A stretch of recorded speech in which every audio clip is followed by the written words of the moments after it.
Ganapuram village కి 2437 ఎకరాలు ఆడికి ఆడ ఆయకట్టుకి ఇక్కడ నీళ్లు వారుతాయి.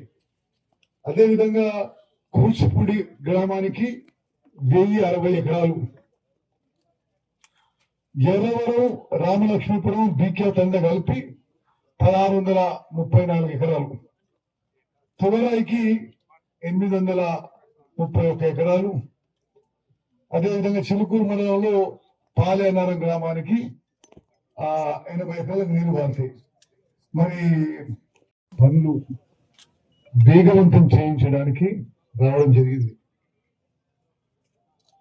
చీఫ్ ఇంజనీర్ గారికి, ఎస్సీ గారికి, ఈ గారికి నేను మనవి చేస్తున్నా.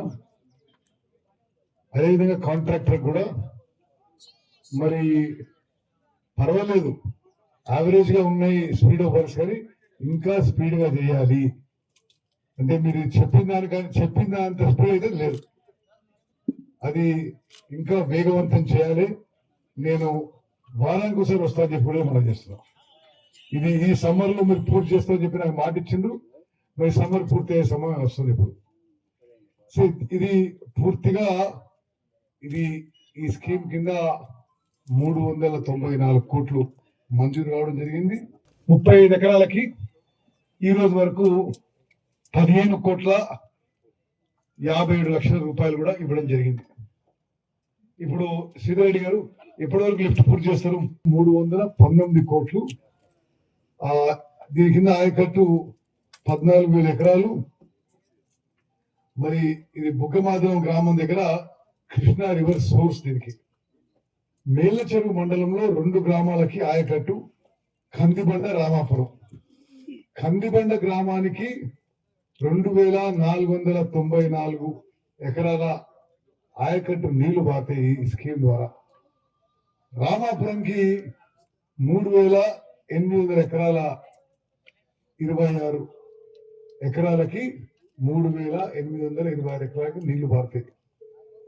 అదేవిధంగా దొండపాడు 1 నేనే నిర్మాణం చేసిన, అప్పుడు వచ్చినప్పుడు ఎలక్షన్ అప్పుడు దొండపాడు 2 నిర్మాణం చేయమని చెప్పి గ్రామస్తులు అడిగిన కోరిక మేరకు ఈ దొండపాడు 2గా ఈ పని మొదలు పెట్టినాం. దీని ద్వారా దొండపాడు గ్రామానికి 1,589 ఎకరాలు ఆయకట్టుకి నీళ్లు బారుతాయి. అదేవిధంగా హుజూర్ నగర్ మండలానికి కొద్దిగా నీళ్లు బారుతాయి. మరి సి గారు హుజూర్ నగర్ విలేజ్ కి, టౌన్ కి ఇక్కడి నుంచి అదే సొసైటీ కొద్దిగా డ్రింకింగ్ వాటర్ ఏర్పాటు అయితే చూడండి. ఓకే, అలా నేను మున్సిపాలిటీ వాళ్ళ గురించి చెప్తాను. మరి ఎల్లవేళ సంతోషంగా, ఆరోగ్యంగా, ఐశ్వర్యంగా ఉండాలని భగవంతుని ప్రార్థిస్తున్నాను. మీరు చూశారు 94 నుంచి మరి 7 సార్లు ఈ ప్రాంతం నుంచి ఎమ్మెల్యేగా, ఎంపీగా ఎన్నిక కావబడింది.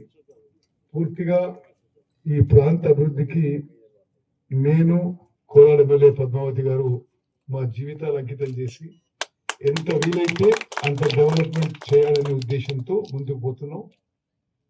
మరి మీరు ఒకసారి గమనించాలి, ప్రత్యేకంగా విలేకరుల మిత్రులు, గత 10 ఏళ్ళు టీఆర్ఎస్ ఉన్నప్పుడు ఈ ప్రాంతంలో ఏం జరిగింది డెవలప్మెంట్ విషయంలో, మళ్ళీ 2.5 years లో ఎంత జరిగింది దయచేసి ఆలోచన చేయండి. మరి నిరంతరం ఈ ప్రాంత అభివృద్ధికి నిరంతరం కృషి చేస్తున్నాం కూడా నేను మనవి చేస్తూ, ఇండ్ల విషయంలో మరి నా ఆఫీస్ లో పనిచేసే పిఏ కమిషనర్ రామిరెడ్డికి ఏ ఊరికి ఇళ్ల విషయంలో ఏమేం కావాలనో మరి ఈ 2-3 రోజుల్లో రాసి ఇవ్వండి. తప్పనిసరిగా అవి ఎలిజిబిలిటీ L1 లిస్ట్ లో ఉండాలని చెప్పి కూడా మిమ్మల్ని నేను మనవి చేస్తున్నా. మరి ఈ రోజు మీ అందరినీ కలవడం నాకు ఎంతో సంతోషకరం అని చెప్పి నేను మనవి చేస్తూ, మనం మొదలు పెట్టినప్పుడు ఈ సమ్మర్ లో అనుకున్నాం. ఇప్పుడు ఆల్రెడీ మీరు నెక్స్ట్ సమ్మర్ శ్రీ గారు మీకు కూడా మంచిది కాదు. ఓకే, అంటే ఇప్పుడు అసలు డిలే కారణం ఏంటి? ఇప్పుడు అంటే ఇప్పుడు మీకు సబ్ కాంట్రాక్ట్ ఎవరు?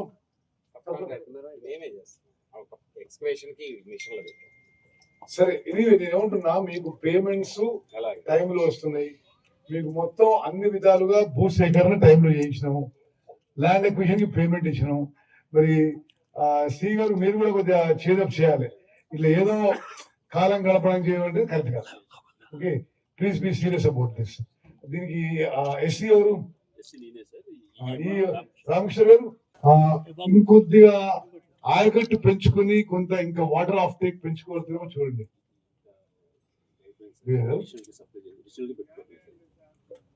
అంటే ఇదే ఇన్ఫ్రాస్ట్రక్చర్ వాడుకొని ఓకే. పవర్ జనరేషన్ కి నీళ్ళు లేనప్పుడు మనం అసలు ఆ పాత లిఫ్ట్ కూడా పవర్ జనరేషన్ నీళ్లే సార్ మనం వాడుకునేటప్పుడు ఆ ప్లాన్ తోటే పెట్టాం. అది కాలువ కొట్టిన దానికే మనం లిఫ్ట్ కాలువ కొట్టింది, అయినా ప్రాబ్లం వచ్చింది 2-3 సందర్భాలు. సరే, ఇది ఒక డెమో స్పీడ్ గా చేయాలి, క్వాలిటీగా చేయాలి. ఇంకా సరే, ఈ పవర్ జనరేషన్ కాకుండా మెయిన్ పొల్యూషన్ నుంచి అయినా వాటర్ ట్యాప్ చేసుకోగలిగితే, లేదా నది నుంచి అయినా ట్యాప్ చేసుకోగలిగితే చూడండి. ఓకే, ఆ పాసిబిలిటీ ఉంటే ఎక్స్ప్లోర్ చేయండి అని చేస్తున్నా. ఈ వర్క్ మాత్రం చాలా ఫాస్ట్ గా చేయాలి. ఇప్పుడు ఇది అయిపోయినాక ఇంకొన్ని ప్రోగ్రామ్స్ ఉన్నాయి నాకు. ఒకవేళ చీకటి లోపల ఆ ప్రోగ్రామ్ గడ్డిపల్లి ప్రాంతానికి వస్తే, ఆడికి వస్తే మీరు వర్క్ ప్రోగ్రెస్ లో ఉందా? ఆడికి కూడా వస్తుంది. ఒకవేళ చీకటి పడే లోపల ఇది అయిపోతే మొత్తం ఈ ఏరియాలో జరుగుతున్న వర్క్స్ అన్ని ఒక ప్రోగ్రెస్ రిపోర్ట్ వాళ్ళకు కూడా ఇవ్వండి. Okay, okay, thank you.